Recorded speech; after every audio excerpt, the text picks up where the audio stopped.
I think it's important to remind everybody that the Ukraine war is a terrible thing, but it's not our war. We didn't start it. The United States has been helping Ukraine over the last 3 years, and we want it to end. But it's not our war. I want everyone to understand that. And the reason why I make that point is the president has spent 87 days at the highest level of his government repeatedly taking efforts to bring this war to an end. We are now reaching a point where we need to decide and determine whether this is even possible or not, which is why we're engaging both sides. As you know, Ambassador Witkoff has had not one, not two, but 3 meetings with Vladimir Putin to determine the Russian perspective on this and understand what it would take for them to end it. We've, through General Kellogg, myself and others, have had repeated engagements with the Ukrainians. So we came here yesterday to sort of begin to talk about more specific outlines of what it might take to end the war, to try to figure out very soon, and I'm talking about a matter of days, not a matter of weeks, whether or not this is a war that can be ended. If it can, we're prepared to do whatever we can to facilitate that and make sure that it happens, that it ends in a durable and just way. If it's not possible, if we're so far apart that this is not going to happen, then I think the president's probably at a point where he's going to say, well, we're done. You know, we'll do what we can on the margins. We'll be ready to help whenever you're ready to have peace. But we're not going to continue with this endeavor for weeks and months on end. So we need to determine very quickly now, and I'm talking about in a matter of days, whether or not this is doable over the next few weeks. If it is, we're in. If it's not, then we have other priorities to focus on as well. Mr. Secretary, Michael Gordon, Wall Street Journal. The State Department said yesterday that a framework had been presented to all sides, to the Ukrainians, to the European officials, and to the Russians. What does the framework say? What issues does it resolve? I'm not going to tell you what the framework says, because when you start negotiating these things through the media and so forth, they fall apart. And it's a broad framework. It's a framework that gets us into a position to see, look, there are going to be differences. There's no one saying this can be done in 12 hours. But we want to see how far apart it is and whether those differences can even be narrowed, if it's even possible to get movement within the period of time we have in mind. And so we've talked about outlines of both sides. I thought we had positive meetings yesterday. Obviously, the Ukrainians have to go back home. They have to run it by their president. They have to take into account their views on all of this, and we hope to hear back from them very soon. But we need to figure out here now, within a matter of days, whether this is doable in the short term. Because if it's not, then I think we're just going to move on from our perspective. The president feels very strongly about that. He has dedicated a lot of time and energy to this, and there are a lot of things going on in the world right now that we need to be focused on. So this is important, but there are a lot of other really important things going on that deserve just as much, if not more, attention.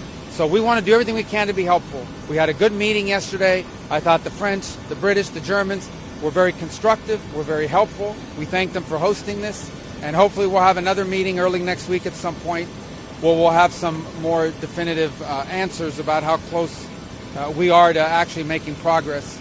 But this isn't going to go on forever.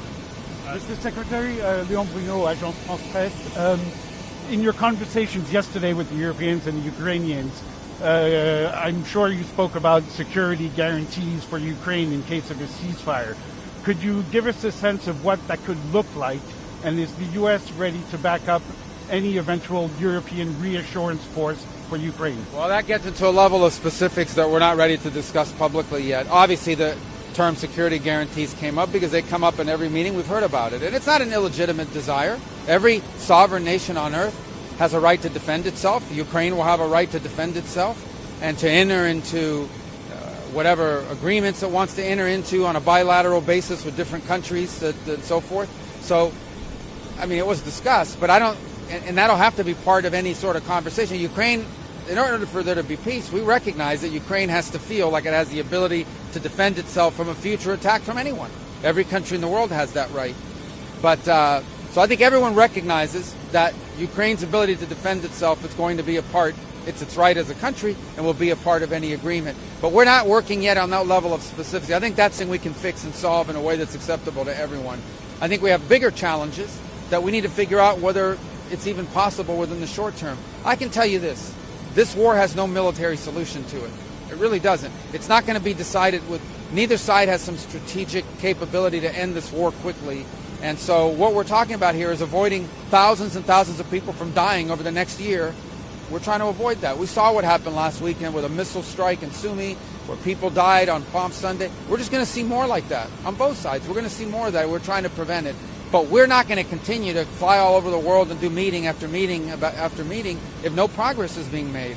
So if they're serious about peace, either side or both, we want to help. If it's not going to happen, then we're just going to move on. We're going to move on to other topics that are equally, if not more important in some ways, to the United States. Secretary of State, is this process involving the Europeans going to be the process going forward now for Ukraine talks? And who from the U.S. Team will be attending talks in London next week? Well, it depends what the talks will be about next week. As I said, if it's just going to be a meeting to have another meeting, we'll figure that out whether it'll happen. My hoping is that it's a meeting where we're going to get more specificity. So we're going to work through that. We don't even have a date set. It'll be early next week. Obviously, there's a holiday weekend, so people have to move around and get to their places and get back. But having another meeting somewhere in Europe is not going to be a problem, and we can make that happen and have the right people there. I'm willing to come myself if the meeting is going to be productive. But I can. What was the first part of your question again? And is this going to be the process going forward? Well, look, we've always worked through the. I mean, we've talked to our allies consistently. I myself have had multiple engagements with not the Germans, the French, the Brits, but also the Italians have been at some of these meetings as well in the past. So we've had these conversations with them before. So they offered to host us here today or yesterday, and I think they were very helpful, very constructive. We'd like them to remain engaged. I think they can help us. I think the UK and France and Germany can help us move the ball on this and get this closer to a resolution. I thought they were very helpful and constructive with their ideas. So we welcome their input. We welcome their involvement. We think it's important. There are probably elements of this as well. I always remind everybody that part of the sanctions against Russia, many of them, are European sanctions that we can't lift if that's ever to be part of a deal. So they're going to have to be involved no matter what. It's their continent. This is happening on the continent of Europe. And so obviously European powers will care deeply about what happens. So they have a stake in this, and we recognize it. And but in the end, I think we all want the same thing. I think from the U.S. perspective, we've spent 3 years, billions of dollars, supporting the Ukrainian side.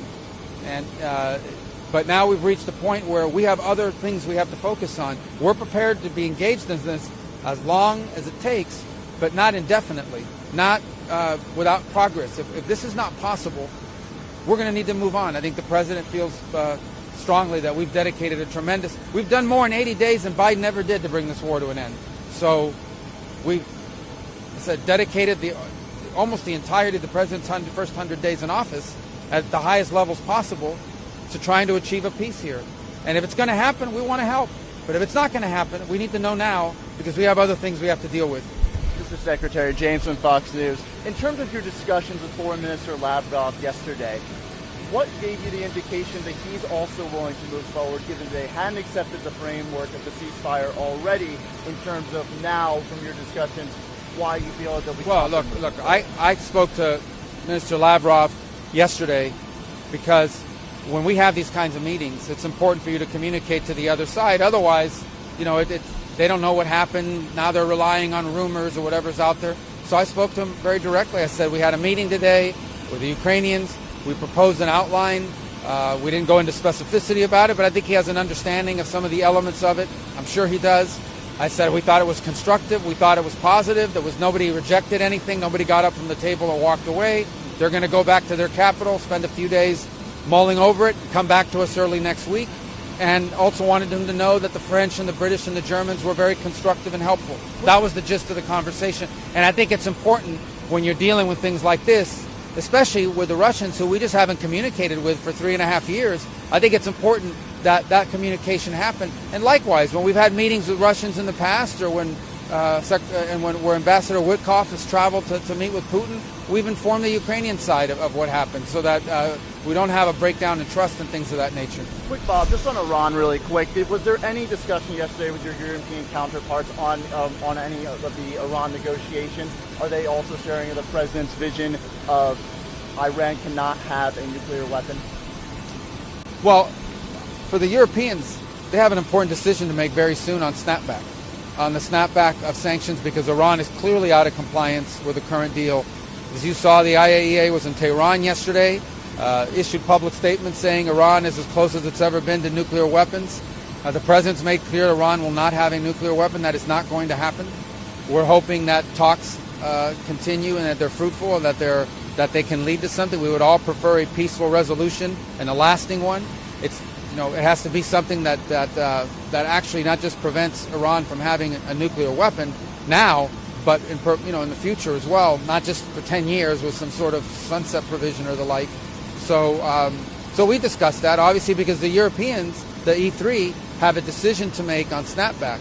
Because I believe we should all anticipate, based on the public comments yesterday, that they're about to get a report from the IAEA that says not just is Iran out of compliance, but Iran is dangerously close to a weapon, closer than they've ever been.